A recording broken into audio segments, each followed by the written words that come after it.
meantime, it is Threefer Madness starring Chris Verlod, who's got 3 questions in front of him.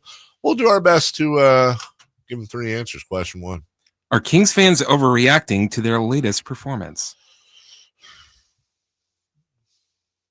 I don't think so. I obviously there's going to be hyperbole on both sides. There's going to be people saying nothing's wrong, everything's fine. I mean, I've seen all the takes over the weekend. Like, guys, we would have killed to be 500 at this point of the season 5 years ago. Like, everybody relax. You're spoiled. You're entitled. And then the other side is, this whole thing sucks. Everything's too stupid. We might win one more game. Of course, you're going to have your extremes. I think overall, I think fans have a right to be very worried. It's not about losing to the Warriors. It's about how they lost to the Warriors. It's about how they went into the All-Star break. You've now lost to one of the worst teams in the NBA on the road, the Pelicans, to sandwich the break, and then you come home and it's old. It's what ultimately got Mike Brown fired, amongst other things, was you can't do that at home. You cannot roll over at home. They rolled over at home, and they got a chance to rectify that against a very poor Charlotte team tonight. Yeah, I think it's, I guess we're not even a positive. I would say one caveat I would say is it's one game, but then you go, yeah, the game before the break wasn't very good. Mm-hmm. This was, sometimes we look at this game and go, well, that kind of felt like a schedule loss, or they had some guys out, or there's nothing to attach to this where you go, they're rested. They were prepared. They were healthy. It's their rival. Their attention should have been as sharp. Like, I think about the only acceptable thing would have been like, man, the Kings were great. The Warriors were just a little better. Mm-hmm. No, the Warriors were a lot better. The Kings weren't any good, and you got embarrassed at home. Yeah. And so I don't blame the fans at all for this one. And it's some of the losses here lately, they're just giving up a ton of points. That's the problem. Yeah. Jason, that's the problem. That's what we keep coming back to. It's all funny games until you look at their lack of defense. They gave up 140 to the Pelicans, 132 to the Warriors. They gave up one, even in the wins, 128, 118, 111. I mean, I can live with 111. Much, but it is just, it's way, way, way too much. Question 2, please. Question 2. Is tonight's game versus Charlotte a must-win? Yeah, it is. I think it is. It doesn't mean that if they don't win, they're not going to make the play-in. They might. It's not one of those. It's one of those. You've got to do that for the culture of this team, because if they lose at home to Charlotte tonight, now all of a sudden we're going back to them losing to a bunch of dumpy teams at home. They go on the road to Utah. I mean, there's a chance here for them to win a couple in a row. But then, Jason, as we talked about, at Houston, at Dallas, at Denver, at Clippers, home New York, at Golden State, home Memphis, Cleveland at home, Milwaukee, Boston at home, and then that the best back-to-back all year. Monday, March 24th, that's Boston. Tuesday, March 25th, Oklahoma City. They've got a stretch in March that is brutal. You got to win tonight. Yeah, it's less about because I still feel like they're standing in the top 10 is pretty good based on everyone else below them. It's about having the players meeting. It's about what you just did. It's about losing the last 2. And David, this wouldn't be one like if you lost to Charlotte. No, you're not mathematically out. But now you're going to have to probably win. Like, this isn't like, hey, beat OKC to make up for it. It's probably winning like 2 or 3 of those type of games. That's right. To make up for this one. So why do that to yourselves? You're at home.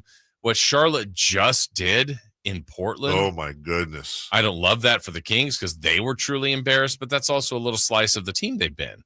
So you've got to just make sure tonight ends up as a W no matter how you do it. 53-point loss in Portland, 141 to 88. And that was coming off. That was Saturday, coming off a Thursday loss in Denver. I mean, nothing wrong with that. They lost by 14. They actually beat the Lakers in LA last Wednesday, 100 to 97. Was that the debut of Doncic? Or no, he had already been. He'd already been. Okay. But this is a team that since January 27th has won 2 games. Yeah. Don't let it be you. Don't let it be you. Question 3. Question 3. Can this starting lineup work long term? I don't think they can. I don't. I think they're going to have to make some really tough decisions, Jason. It just comes down to the defense. Who's playing defense? They are not good enough offensively to counteract their complete lack of defensive cohesiveness. They have one defender on the floor, wing defender in Keegan Murray, who can guard 4 positions. I don't think Sabonis is a negative defender. I'm fine with him being on the floor. In fact, he's probably, all the metrics say he's a positive defender. Let's just say he ain't hurting them defensively overall. But that also means 60% of your starting lineup does not play defense. I mean, this is no disrespect to Malik Monk, Zach LaVine, or DeMar DeRozan, who certainly can have done things defensively in the past. They'll get a steal, a block, a turnover.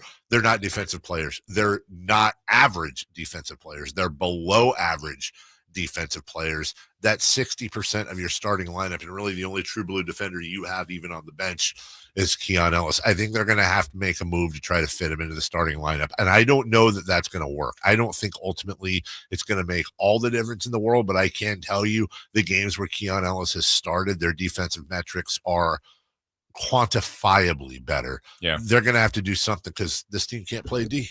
No, I think there's a couple things here like that I'm looking at roster-wise long-term. I think in the offseason, you're either looking at DeRozan or LaVine that you have to move. You already mentioned LaVine being one of the more difficult contracts. I think you could get more for him, but that's a tougher one to move. You get less for DeRozan. I think there's too much duplication there. And then, look, Malik played really well while De'Aaron was here. He has not played that well. No, he has not. It's been different when he's the feature guard, being the point guard. I think teams are adjusting and trying to take him out of being that facilitator, at least as impactful as he was before.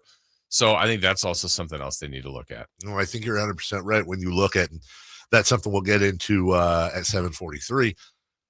Yeah, they got to move LaVine or DeRozan. They're repetitive. Good luck moving Zach LaVine. Mm-hmm. That's, again, top 4 worst contract in the NBA. Good luck moving him. He's your problem now. And then, yeah, I do think you can move DeRozan. I don't think, and by the way, and I don't know this, I'm just basing this on his past comments. I would be shocked if DeRozan didn't want out of here. Now, he's going to go about it quietly, but he already hinted at that before the Fox trade. Like, look, I'm not trying to rebuild or be 500 here. I came here because I thought we could contend and do something special. I don't see that. Mm-hmm. I would not. And the clock's ticking on his career. He's got 1, maybe 2 years left. So I think that's the guy, but you might get a low round pick, right? You get less for him. Yeah, you're not getting a ton for him, and you're not getting. You may have to attach things to Zach LaVine to get off that deal as well. We'll take a break.